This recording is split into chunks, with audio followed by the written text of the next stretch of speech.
আসসালামু আলাইকুম, আমি doctor Imroz Mohit, consultant dermatologist, national skin centre. আজকে যে বিষয়টি নিয়ে আমি কথা বলতে চাচ্ছি সেটা হচ্ছে গরমে ত্বকের যত্ন। এই গরমে আপনারা জানেন যে বাইরে তীব্র তাপাবহ গত কয়েকদিন।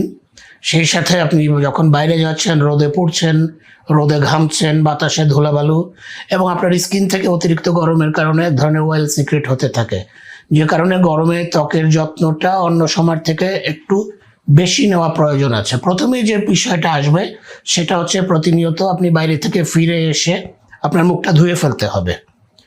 এই ধোয়ার জন্য আপনি খুব সফট যে ক্লিনজারগুলি এগুলি ব্যবহার করবেন মুখ ধোয়ার জন্য।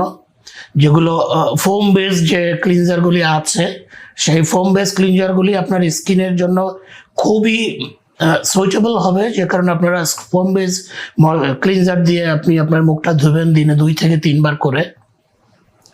এছাড়াও আপনি রোদে যখন যাবেন ছাতা ব্যবহার করতে পারলে খুবই ভালো, না পারলে সানব্লকার স্কিনের সাথে ম্যাচ করে এ ধরনের সানব্লকার মার্কেটে অনেক আছে।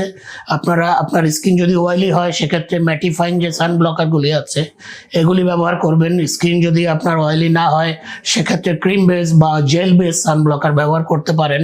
সানব্লকার পছন্দের ক্ষেত্রে খেয়াল রাখতে হবে সানব্লকারের যে SPF ফ্যাক্টর 30 অ্যাবভ হতে হবে, বা আমাদের দেশের জন্য 50 হলে আরও ভালো।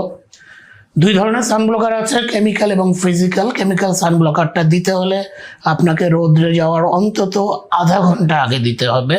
ফিজিক্যাল সানব্লকার আপনি দিয়েই বেরিয়ে যেতে পারেন, কিন্তু ফিজিক্যাল সানব্লকার একটা হোয়াইট কাস্ট দেয়, যে কারণে আমরা কেমিক্যাল সানব্লকারটা প্রেফার করি। এছাড়াও আপনি যদি পোশাকের কথা চিন্তা করেন, রোদ্রে আপনি যখন যাবেন আপনি সাধারণত হালকা রঙের পোশাক পরবেন, সেটা সাদা, আকাশি, অফ হোয়াইট এই ধরনের কালারের কাপড়গুলি পরবেন, এবং কাপড়গুলি অবশ্যই সুতির হলে খুব ভালো হয়। ঢিলা ঢালা কাপড় পরবেন। বাসাতেও চেষ্টা করবেন সুতির কাপড় পরতে, ঢিলা ঢালা কাপড়, যে কাপড়ের ভিতরে বাতাস ইজিলি আসা যাওয়া করে, আপনার শরীরটা যেন শুষ্ক থাকে এই দিকটাকে খেয়াল রাখতে হবে। শীতে স্কিনের যত্নটা খুবই জরুরি। রাতে কখনো আপনারা মেকওভার সহ ঘুমিয়ে পড়বেন না। রাতে ঘুমানোর আগে মুখটা ভালো করে ক্লিনজার দিয়ে পরিষ্কার করে ফেস ওয়াশ দিয়ে ধুয়ে হালকা ময়শ্চারাইজার ব্যবহার করবেন। অনেকের ভ্রান্ত ধারণা আছে গরমে ময়শ্চারাইজার ব্যবহার করা নিষেধ। বেসিক্যালি তা না, আপনার স্কিনের ধরন অনুযায়ী আপনি হালকা ময়শ্চারাইজার ব্যবহার করতেই পারেন। আরেকটা কথা, বেড়াতে গেলে তো মেকআপ করতেই হবে, কখনো খুব ভারী মেকআপ গরমের দিনে করবেন না। হালকা আপনার সাথে যায় এ ধরনের মেকআপ সহই গরমের দিনগুলি কাটাবেন। আশা করি আপনারা সুস্থ থাকবেন, ভালো থাকবেন। সবাইকে ধন্যবাদ।